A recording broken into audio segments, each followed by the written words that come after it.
Сәлам, дуслар. Хәерле көн, дуслар. Гөлнара, син бу хайванны беләсеңме? Әйдәле, безнең балаларга да күрсәтик әле, Әлфия апа. Дуслар, бу бит безнең ак барска охшаган. Татарстанның гербында сурәтләнгән символ, шулай бит? Әйе, әйдә, бүген аны ясап карыйк.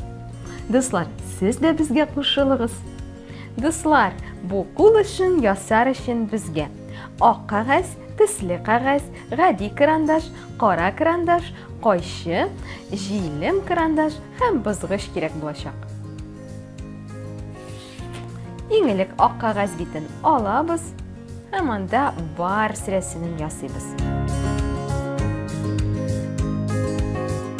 Түгәрәк ярдәмендә без барсының башын, овал формасында аның гәүдәсен ясыйбыз. Шулай ук бу кыргый песинең койрыгын да ясарга онытмыйбыз. Барсның колаклары түгәрәк. Шуңа күрә без менә шундый ярым түгәрәкләр ясап куябыз. Барсның алгы һәм арткы тәпиләрен ясыйбыз.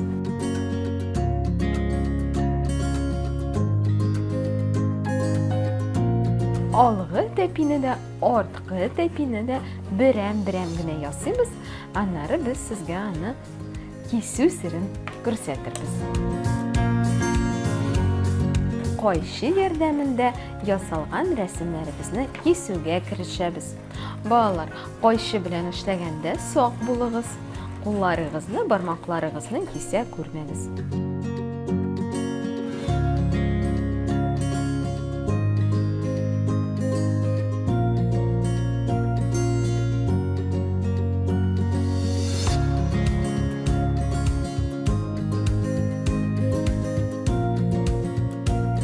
Барсның колакларын кисеп алабыз.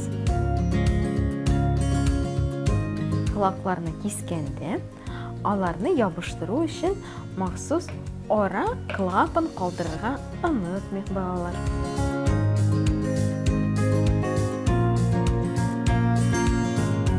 Хәзер инде тәпиләрне кисүгә керешәбез. Кагаз битен менә шулай итеп урталайга бөклибез. Һәм бер кисүдә икешәр алгы тәпи һәм икешәр арткы тәпине кисеп тә алабыз.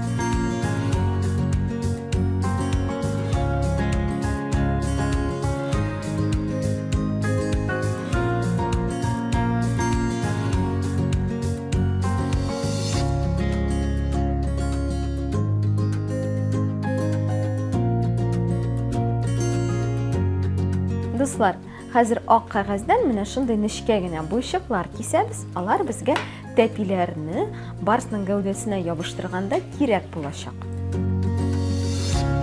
Хәзер төсле кагазны алабыз һәм аннан менә шундый тасмалар кисәбез. Алар бер тиңлектә булса, бигрәк тә әйбәт булыр. Рәсемнең өлешләре әзер. Ә без бу кыргый песи турында, ак барс турында видео карап алыйк. Ак барс, кар барсы, ирбис. Булар барысы да бу матур һәм зур песинең атамалары. Барсның гәүдә озынлыгы 2 метр 30 сантиметр. Шуның 1 метрын аның озын һәм юан койрыгы алып тора. Мондый койрык ирбиска йөгергәндә һәм сикергәндә тәнен тигез тотарга, йыгылмаска булыша. Ирбиснең авырлыгы 55 килограмм. Барсның тәне җылы һәм калын аксыл соры тон белән капланган. Кичкенә кара таплар белән бизәлгән. Ак барсның гәүдәсе зифа һәм сыгылмалы, тәпиләре кыска. Син беләсеңме? Ирбиснең хәтта табан аслары да йон белән капланган. Шуңа күрә ул карда йөргәндә батып калмый. Ак барс таулы урыннарда яши. Җәй көннәрендә ул тауның иң очына, карлырак урыннарга менә. Ә кыш айларын тау итәгендә уздыра. Барслар буланнарга, тау кәҗәләренә, кабан дуңгызларына, куяннарга һөҗүм итә. Ә менә кешегә бер кайчан да тими. Бу хайван төнге яшәү рәвеше алып бара. көндезләрен күбрәк йоклап үткәрә. Кыргый табигатьтә барысының дошманнары юк. Әни Ирбис бик кайгыртучан. Балалары туган шук, ул тау кушында уякыра. Аны эчендәге йомшак йоннар белән түшәп, нәниләренә җылы урын әзерли. Апрель-июнь айларында 2 яисә 3 барс баласы дөньяга килә. Әни барс нәниләренә тәмле һәм туклыклы сөтен имзә. Салкын көннәрдә аларны зур һәм йомшак койрыгы белән кочаклап җылыта. 2-3 айдан нәниләр әкренләп ядан чыга һәм әниләре артыннан йөгереп йөри башлый. Ирбисны үзәк һәм Көньяк Азиядә очратырга мөмкин. Ул кыргый табигатьтә 14 ел, кешеләр карамагында 20 ел яши. Дөньяда барслар күп түгел, бары 7000 генә. Бу хайван хәтта кызыл китапка да кертелгән. Аны аулау тыела. Дуслар, менә шундый кызыклы хайван икән ул ак барс, яисә ирбис. Ә без дәвам итәбез. Барсның битен ясарга керешәбез. Аның борынын, күзләрен, авызын ясап куябыз.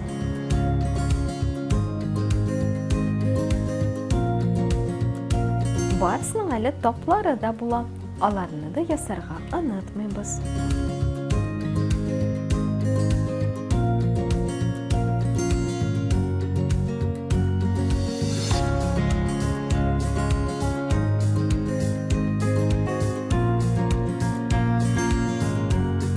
Кара карандашны алып, барсыбызны буяуга керешәбез.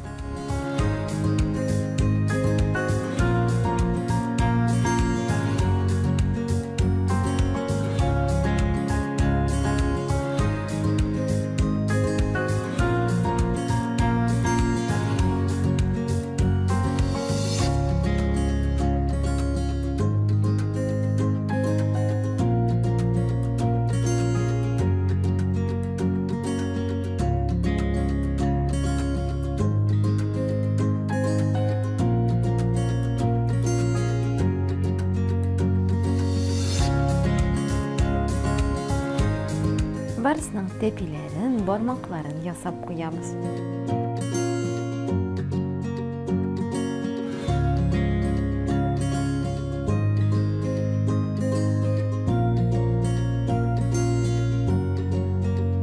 Тәпиләрне ябыштырыр алдыннан аларны беркетү өчен махсус менә шундый түгәрәкләр ясыйбыз. Моның өчен без тасмаларның очларын бер-берсенә ябыштырабыз.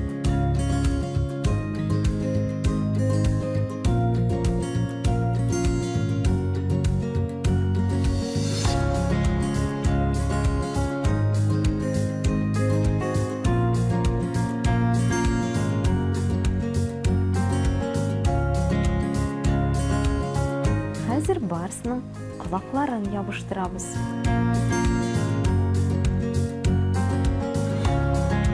Җилемне колак янындагы махсус клапанга сылыйбыз һәм аны барсның башының арткы ягына ябыштырабыз. Ябыштыргач, бармак белән тотып беркетәбез. Колаклар тагын да матуррак булсын өчен аларны ясап бетерәбез һәм бераз гына аларга күләгә дә өстәп куябыз. Алгы һәм арткы тәпиләрне ябыштырабыз. Рәсемле ягын тышка калдырып ябыштырабыз иңелек.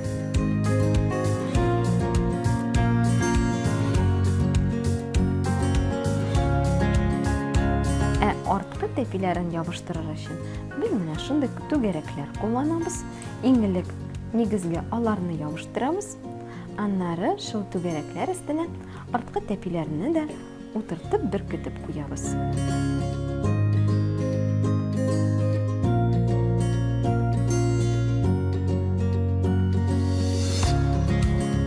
Безнең барсыбыз нинди генә зур һәм батыр булмасын, барыбер песи. Һәм ул да уйнарга ярата. Шуңа күрә без барс өчен менә шундый матур туп ясыйбыз. аны без тасмалардан ясаячакбыз. Тасмаларны нигезгә түгәрәк иттереп ябыштырабыз. Бер тасманы икенчесе ябып торачак. Тасмаларны төрле юнәлешләрдә урнаштырабыз. Түгәрәк һәм күләмле туп ясыйбыз.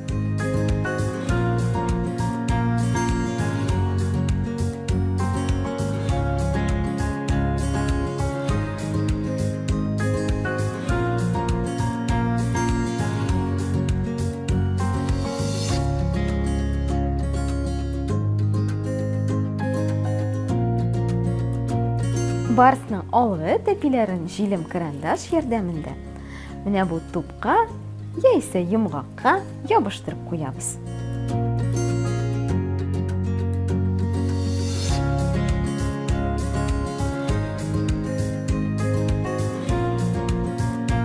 Дуслар, менә шундый матур барс килеп чыкты. Без кагазьдән күләмле кул эше ясадык.